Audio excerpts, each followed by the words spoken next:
What time is your meeting tomorrow, Judge? 12:15.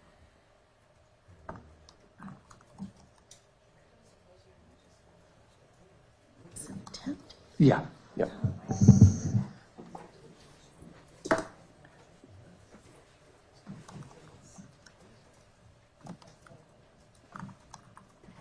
That was yesterday. I know, I put it on both days. My accident. It's today. It's today.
I didn't know Gene was doing that court trial.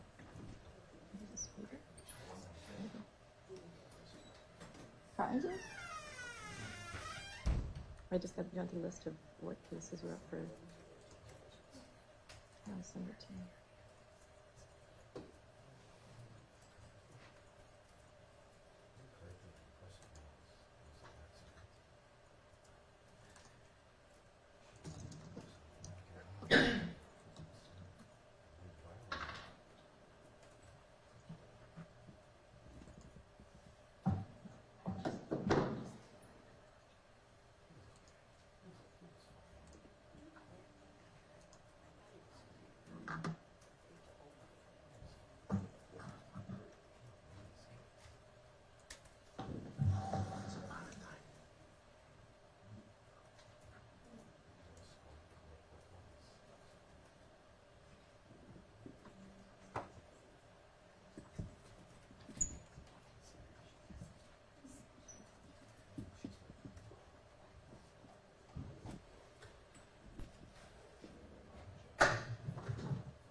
Very weird not seeing their name on that list.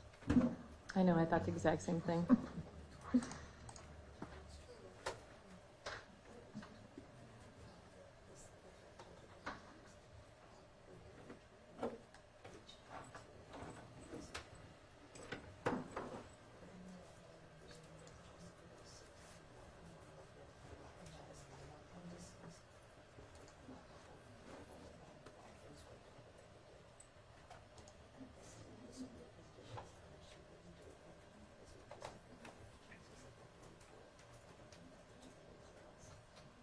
Judge, can we see on the side? Sure.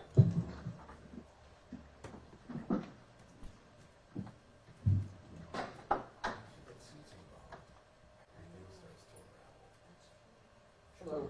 How are you?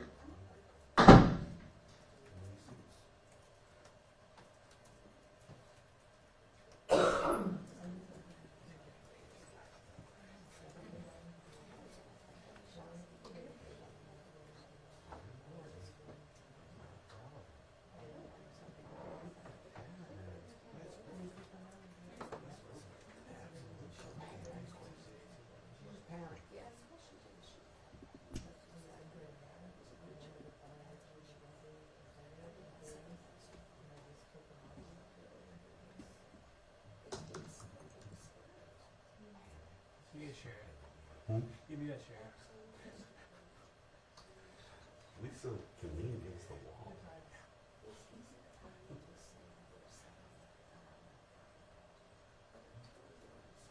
The other courthouse was leaning against like the wooden chair.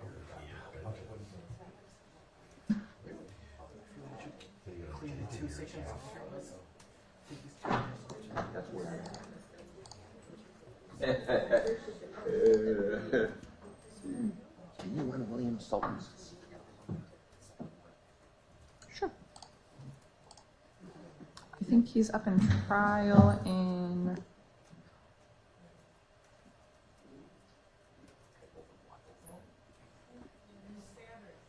Sanders. They're on a break. Sixth floor? 6:20. So it's going Is it sixth floor? She was definitely going with a group of people. Oh. I don't know. Yeah, good luck. Yeah, do whatever you gotta do. I see. I see.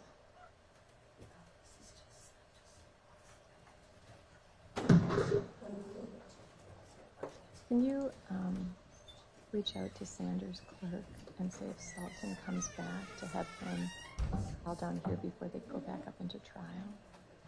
He represents the victim on the case who is anticipated to be here and make a statement, and they're not here. So we don't know what's going on with them.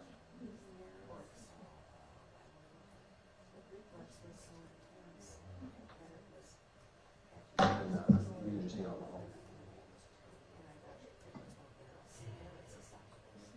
He's not here.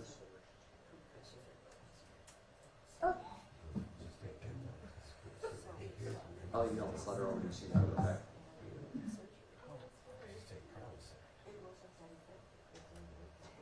They're just waiting for Eric.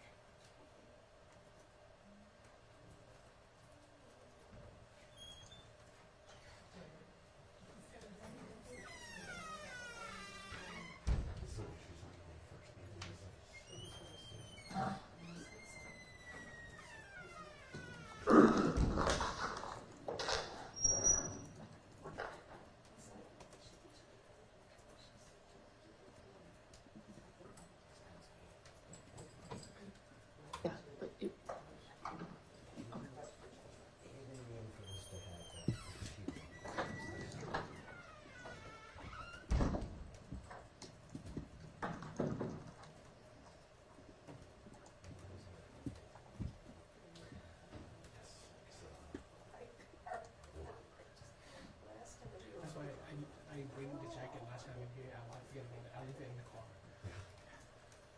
It's always not a lot of airflow in the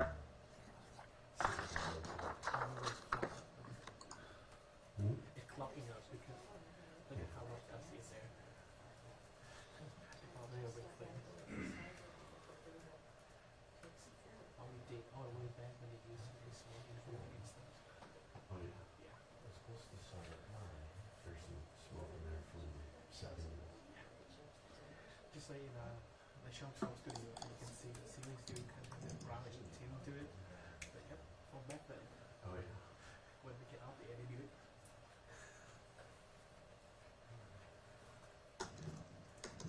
Back in the day when people point at something, they do this. They're not do this, anybody do this.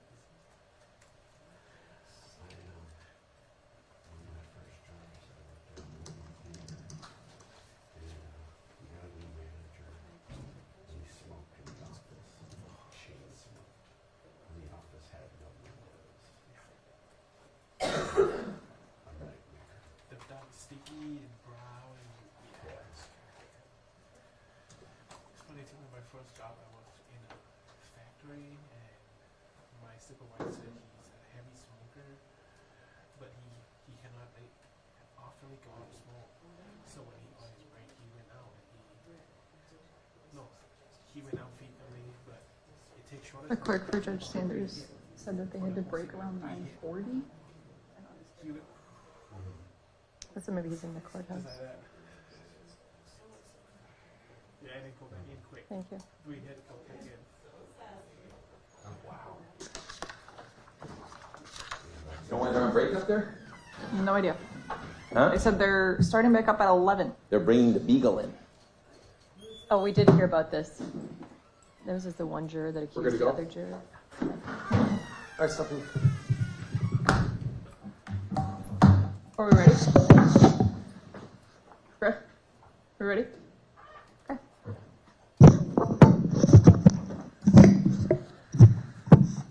Judge, Julie, what's up?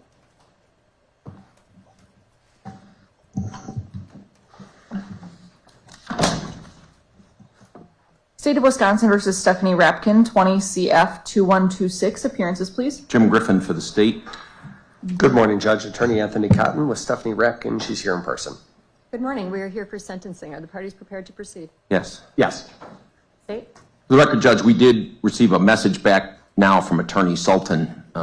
Ms. Krenz, K-R-E-N-Z, from my office had, as you know, we were trying to locate him and or Mr. Lucas.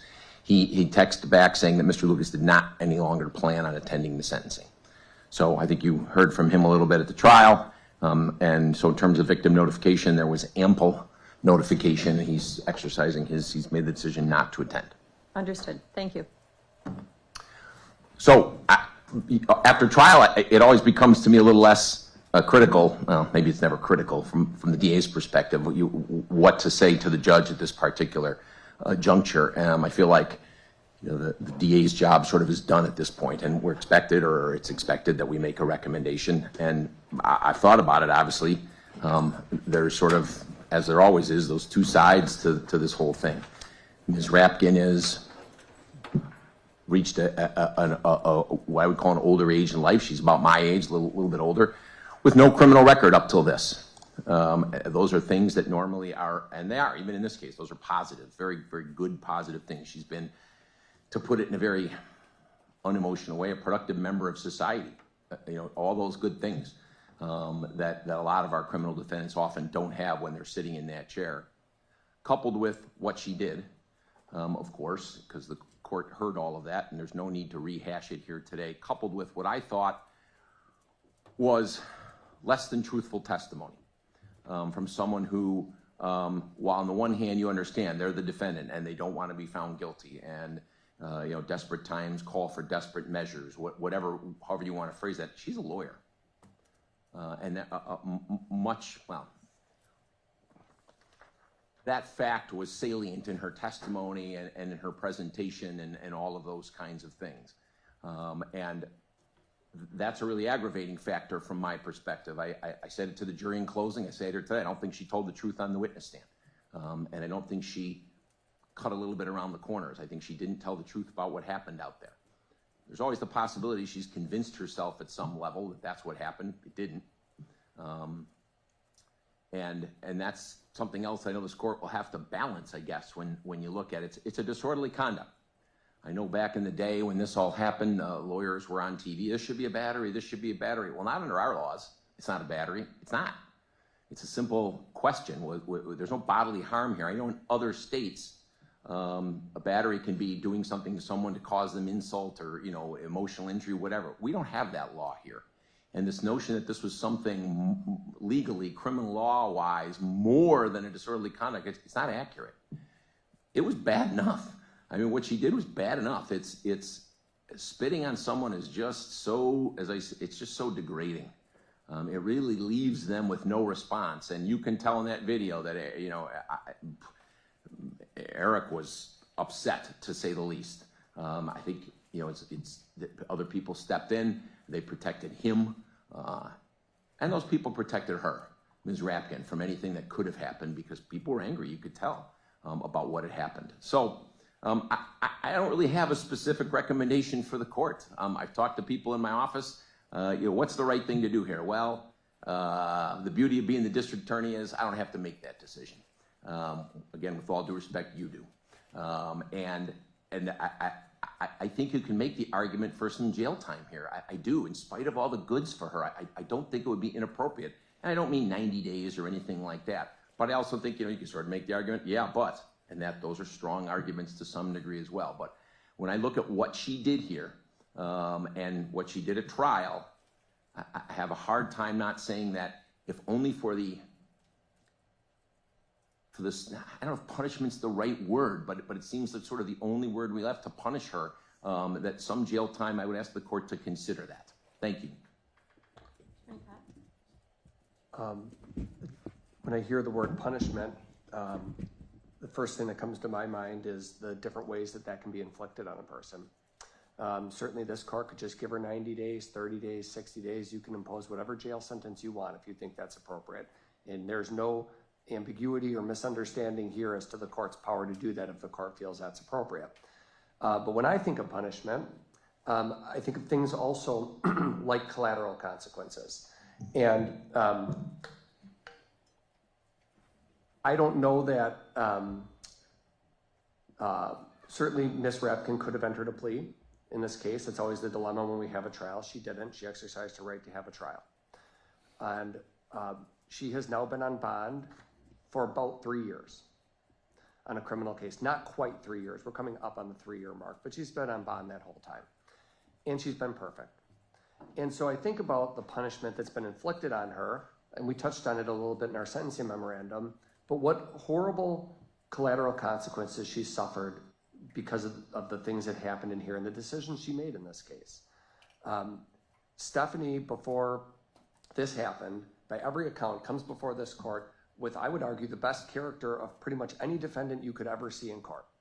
A 40-year track record as a practicing attorney, a homeowner, a member of the Shorewood community, somebody who had published books as a lawyer, who had taught at the various law schools, Madison and Marquette.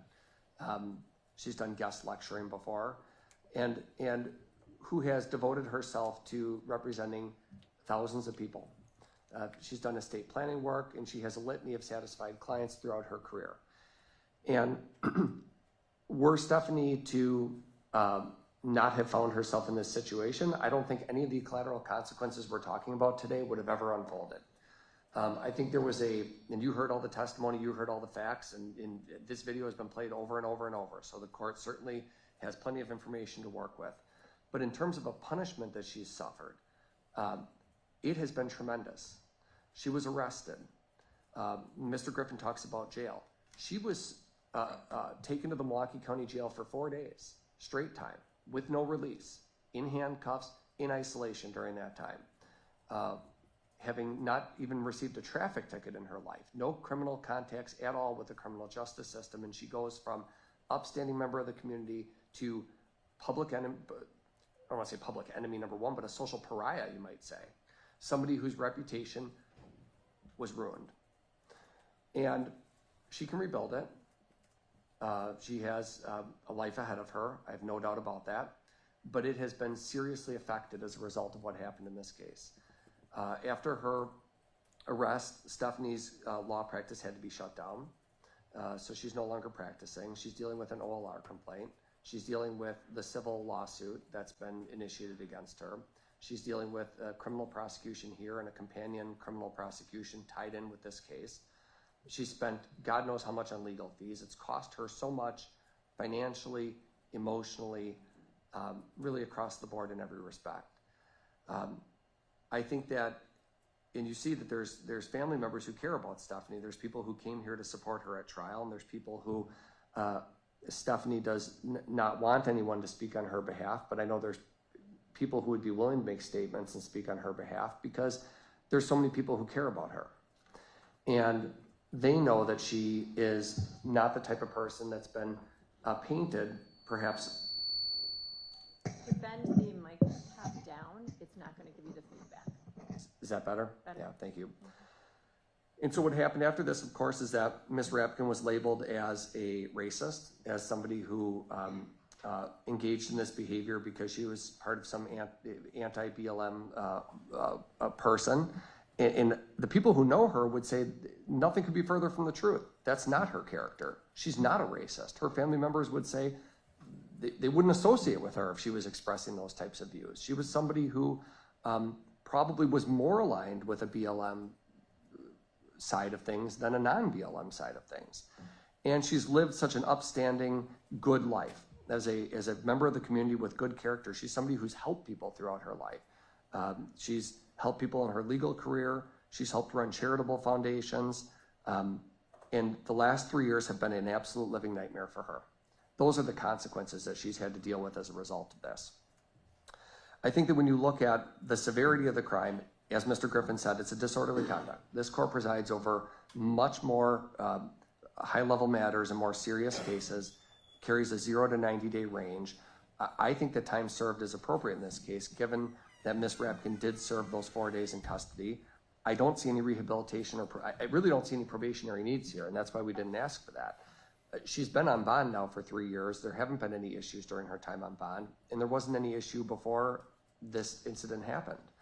And I think I don't have the magic ball that can tell you why this happened. I think it was just a confluence of a really unfortunate series of events where Ms. Rapkin found herself in this situation and made a bad decision, and a jury's convicted her for that. But I think the collateral consequences, the reputational harm, the impact on her law practice, the impact on her as a person, the mental suffering and the emotional anguish that she's dealt with throughout this time is really significant and ought to be considered by this court at sentencing. For those reasons, I'm asking the court to impose time served. Thank you. Ms. Rapkin, what would you like to say? Nothing, Your Honor. Are you sure? Okay. So at sentencing, the general objectives of sentencing are clearly to protect the community, to punish the defendant, to rehabilitate the defendant, and to deter others from like conduct. In preparation for this sentencing, I did review all of my trial notes, as well as review the defense's sentencing memorandum. I don't know if the parties noticed, but in the e-filing system, I sent in emails that I received 3 emails from, I believe, a friend of Ms. Rapkin's. I think this might have been the individual that was present during the course of the trial. If I could comment on that, the initials DH, I believe. We do not know who that person is. He identified himself as a UWM student. I asked Ms. Rapkin, we don't know who that person is. Oh, okay. I assumed it was a friend. They were basically calls for leniency or dismissal, Right, or things to that effect. But I just wanted to make sure that you were all aware. I was surprised to receive them in my email, but I immediately dumped them into the court file. So I did review all of that in preparation for today's date. At sentencing, what I need to look at is past record, and you're right, Ms. Rapkin has lived a pro-social life. She's been a contributing member of the community. She has had a viable law firm that she practiced at. I did read that she wrote the 2 books, I believe, on estate planning or probate, something to that effect. And it sounds like without even a traffic ticket, she's lived a positive life in our community. I need to look at her personality, character, and social traits at sentencing as well. And a lot of the comments that have been placed in the sentencing memorandum, as well as the comments made here today by defense counsel, have reflected that that Ms. Rapkin has many positives. But you can't discount what happened during the course of this trial as well. You know, it's an interesting case in that we are here on a misdemeanor disorderly conduct. It's a Class B misdemeanor. That means the maximum potential penalty on this case is a $1,000 fine or imprisonment for not more than 90 days or both. No matter what happens here today, Ms. Rapkin, you have the rest of your life in front of you. If I gave you the maximum, you still have your whole life ahead of you. Now, looking at what this is, you know, when you look at the general scope of cases and disorderly conducts, you know, quite often in life, for someone's first offense with the criminal justice system and the first time they're before a court, quite often it is a probationary sentence or things to that effect. And the reason for that is that the probation by law should be a sentence unless a sentencing court would find that it would unduly depreciate the seriousness of the offense. In this case, when I reviewed the testimony that was offered at trial and I went through all of it, there were some certain parts that jumped out at me. And when I went through my notes from trial, there were some points that caused me great concern. So ultimately at sentencing, I need to look at Ms. Rapkin's level of remorse, whether or not she's repentant, whether she's cooperative. Today she's made no statement, but she did make a bunch of statements during the course of the trial. And I think that that plays into that. Now, of course, no one is penalized for bringing a case to trial. That is your constitutional right, and I enjoy doing trials. That's not the issue. The issue for me was her testimony. You know, when I look at what Ms. Rapkin did on that date in question, and we watched those videos umpteen times, you know, is it serious? Is it serious to spit in the face of this young man? Yes, it is serious. Prosecutor indicated, his word was, it's degrading. You know, what I thought of is it's disrespectful, it's demeaning, it brings someone to the lowest point. So is it serious? It is serious. You know, it's not a battery. Battery is a Class A misdemeanor. That would have, you know, thinking about the cases, or any way it could have been a battery? I guess if she had spit in his eye and it caused pain to his eye, then that could have been a battery. But that's not what we had here, and that's not what he claimed here. He's indicated and he testified that she spit in his face. You know, during the course of, I think, the trial, the argument was, well, he didn't wipe it off. But I can tell you, handling sexual assault cases and handling shootings and a number of other things, victims don't always respond like we think they should respond. Victims don't always give the proper answer or the proper bodily response that you'd anticipate. But that doesn't mean that crimes don't happen. So ultimately, when I consider the seriousness of the offense and I consider the character of the defendant and the life that she's led up to this point, I need to look at the needs of society, and is she a good risk? You know, she's presented during the course of her entire life being a good risk in the community up until this event. And watching the video, I do agree with her testimony where she said, I panicked. I panicked. I found myself in this situation and I panicked. I abandoned my car and I walked off, leaving behind my purse. But then she went on to say, I just thought I wanted to be safe. I wanted to be safe, and there was no way to get into the store except through the parking garage. But in the video, she walked past the ability to enter into the premises. She went on in her testimony to go on and to indicate that her intent was just to get back home. And she indicated that she spit and she saw it, and I didn't spit in his face. That didn't happen. That testimony was reiterated. She again stated during her testimony, I did not spit in his face, I did not spit on him, I spit on the ground. During the course of cross-examination, at that point in time, the video was played.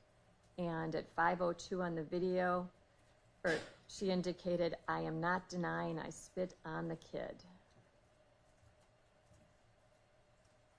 It was said, I believe, 2 to 3 different times during the video, I spit on the kid, which is very different than the testimony that she provided at trial. And that's the part that caused me great concern, because she went on in her testimony when questioned to indicate, no, I never told the police, I didn't say I spit on the ground, but I wasn't being articulate. I was scared out of my mind.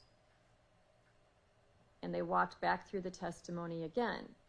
And she testified again, I did not spit on Eric Lucas. Ultimately, the trial testimony, I think, ended at a crescendo at the point where the prosecutor said, are you denying what you said to the cops? Are you denying what you said to law enforcement the night of the interview at your house? And she said, yes. And his response was, so the recording misrecorded you? And the response was yes. At that point in time, I found Ms. Rapkin, your testimony to be wholly incredible.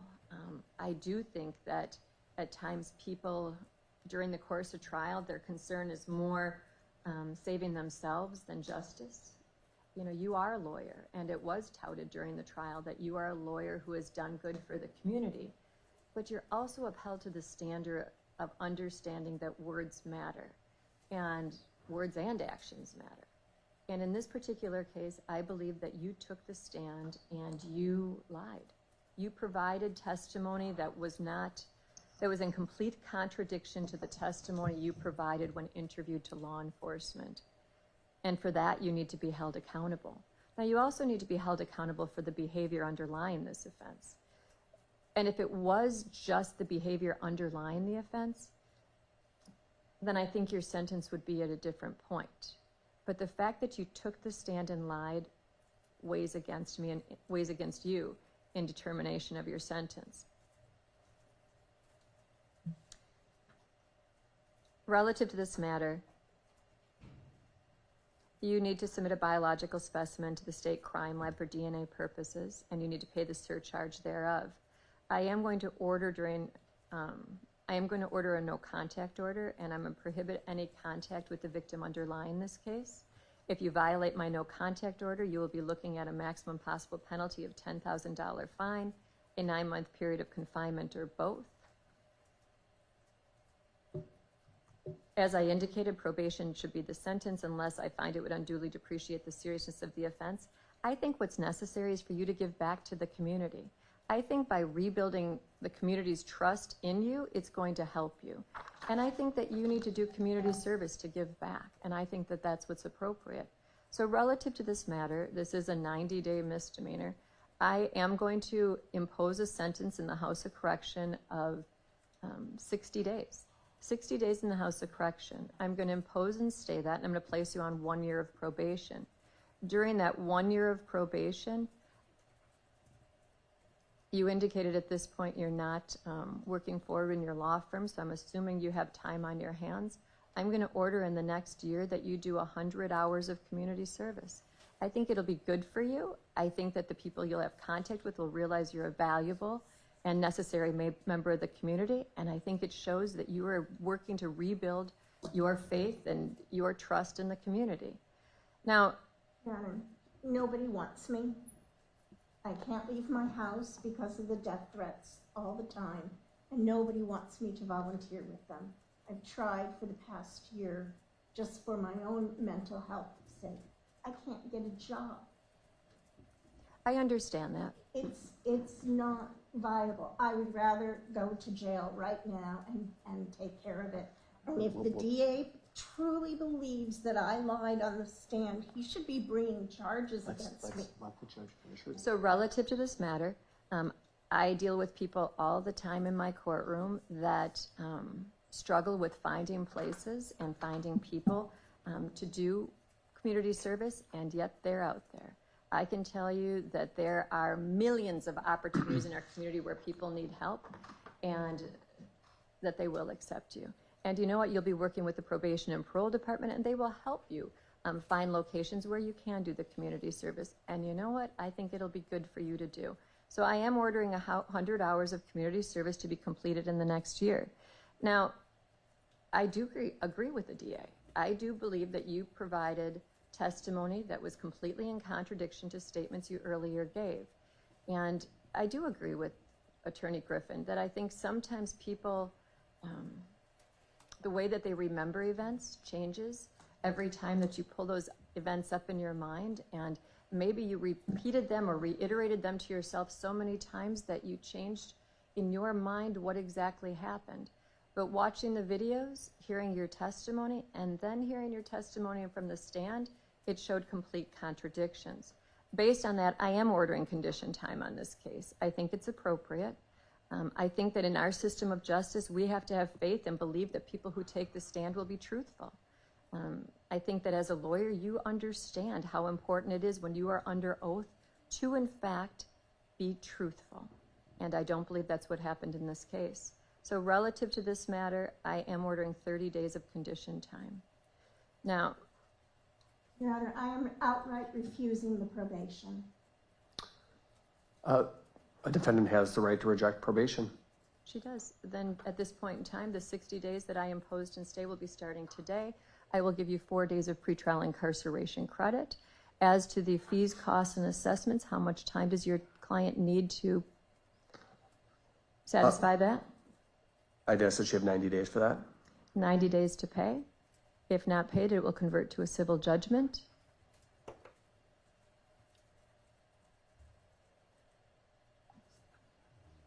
The 60 days will commence forthwith. I'm sorry? I do need to advise you, you have the right to seek post-conviction relief, and if indigent, the right to the assistance of the state public defender. You need to understand that a notice of intent to pursue post-conviction relief must be filed in the trial court within 20 days after sentencing for that right to be preserved. I would ask your attorney to confer with you before signing off on the form. Yes, thank you. Anything further for the record, state? No. Defense? No, Your Honor, thank you. Thank you. This matter is concluded.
talk to you soon.